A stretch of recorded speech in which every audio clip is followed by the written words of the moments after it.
So then this is about guidance and how to challenges of integrating the guidance, but not only talk about the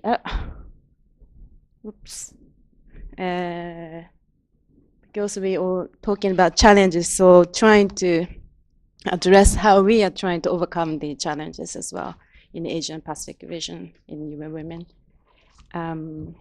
So then there's many aspects of the guidance. So this session, this presentation focusing on 3 principles, it's mentioned in the handbook, and then it's challenge of this. So then principles in the guidebook say that inclusion, so which group benefits and which contributes, and then participate in design, implementation, monitoring, evaluation, and the fair power relations, balance power between disadvantaged and advantaged groups, and the 4th, mixed evaluation method. So I'm going to talk about a quantitative and qualitative method. I'm going to talk about focusing on these principles. So challenges 1 is the conceptual difficulties. As Shiv Kumar said in opening yesterday, so then when we talk about the gender programs, and empowerment and participation is key issues, and often it's in outcomes. And but the problem is no agreed upon method for measuring it. So participation and empowerment.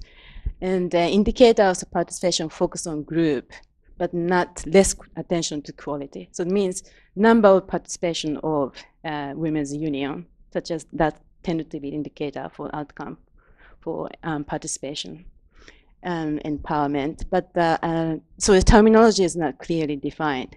And empowerment, especially political participations indicators relatively advanced, but economic and social empowerment is still infant stage.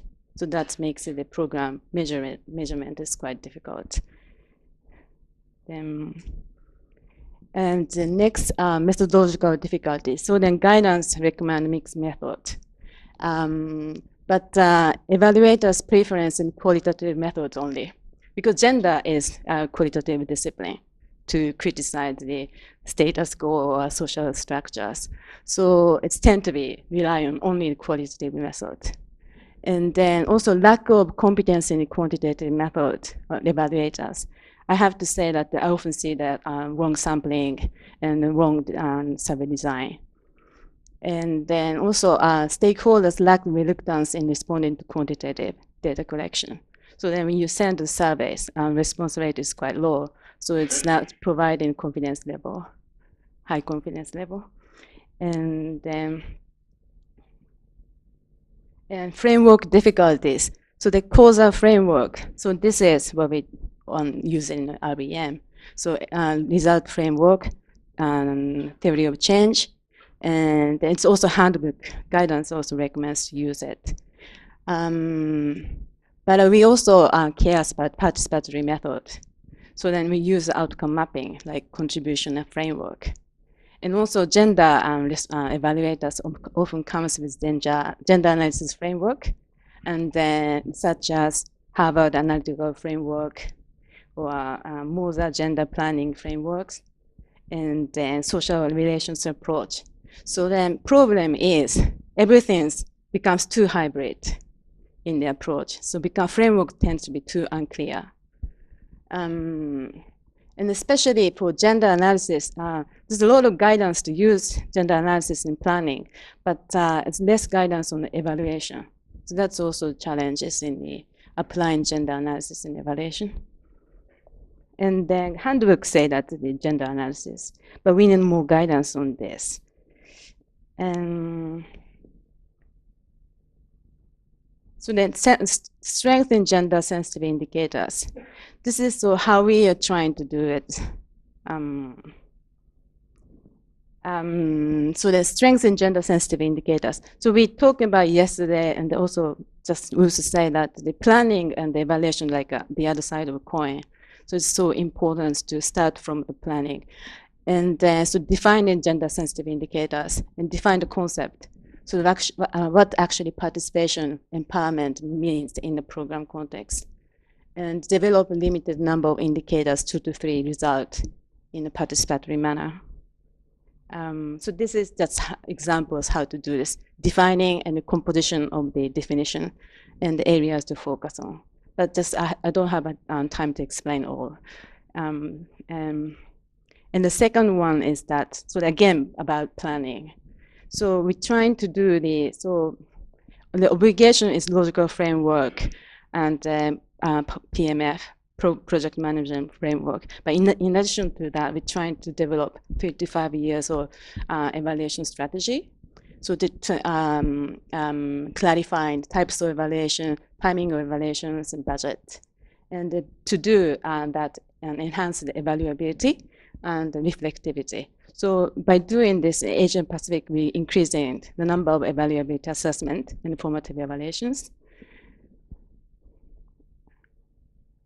And the methodological improvement, gender-sensitive evaluation team. From our experience, we know just women's team, just men's team don't work. So we need a mixed group, and then we need the people. So the method itself is not gender sensitive or not. We need the people who can speak, interpret the validity and reliability of the data to show the gender relations. And also gender sensitive evaluation questions and triangulation. And previously we depended on evaluator or consultant so much. We're trying to change the practice from involving in a more terms of reference in inception. So it's more process taking time, but eventually it enhances the quality. And also we get involved in data collection as well. And the strength in the quantitative method is that so again, quantitative method is particularly the question to us. So example is that we're trying to do the design questions sometimes.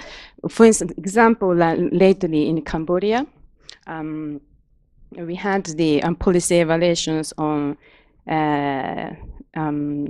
National Action Plan for Violence Against Women in Cambodia.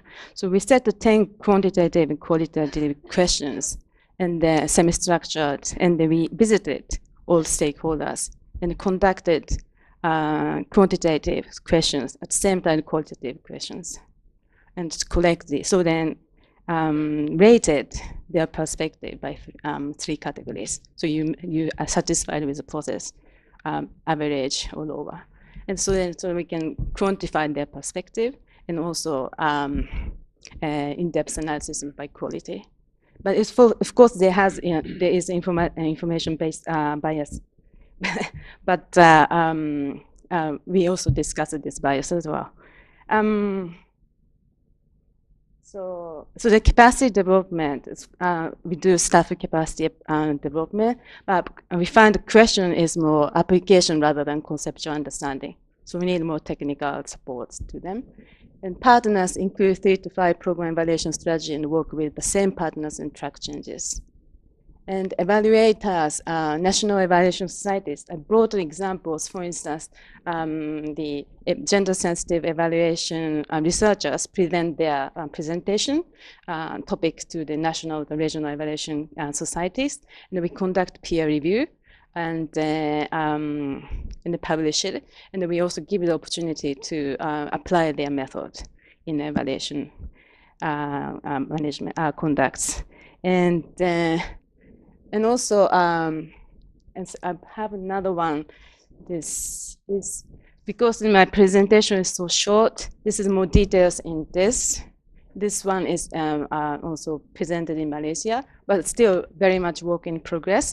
We're happy to receive your feedback, and we improve the next version. For instance, people saying that they need more examples, indicators, action examples, indicators.